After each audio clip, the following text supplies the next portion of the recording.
সরকার জুলাই ঘোষণাপত্র দিতে ব্যর্থ হয় জাতীয় নাগরিক পার্টি এনসিপি এবার নিজেরাই ওই ঘোষণাপত্র প্রকাশ করবে বলে জানিয়েছেন দলটির আহ্বায়ক নাহিদ ইসলাম।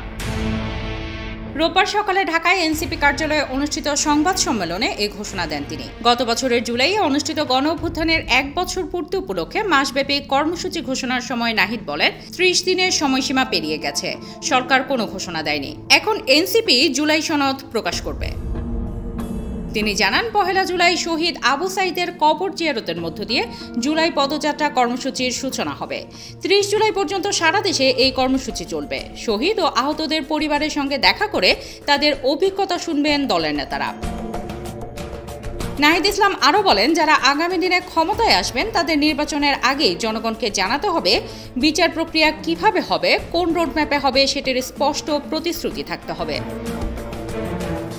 এ সময় ঐক্যমত্য কমিশনের চেয়ারম্যান অধ্যাপক আলী রিয়াজ জানান, সংস্কারের যাত্রা এক সময় আশাব্যঞ্জক ছিল, কিন্তু বাস্তবতায় কিছুটা পিছিয়ে পড়েছে। তিনি আরও জানান, শহীদ আবু সাঈদের শাহাদাত বার্ষিকীতে জুলাই সনদ প্রকাশের পরিকল্পনা থাকলেও তা সম্ভব হচ্ছে না।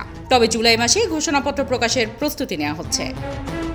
জুলাই পদযাত্রা বাস্তবায়নে সার্জিস আলমকে আহ্বায়ক করে একটি কমিটি গঠন করা হয়েছে বলেও জানান এনসিপি নেতারা। এনসিপির এই ঘোষণাকে রাজনৈতিক বিশ্লেষকরা সরকারের উপর বিকল্প চাপ তৈরির কৌশল হিসেবে দেখছেন।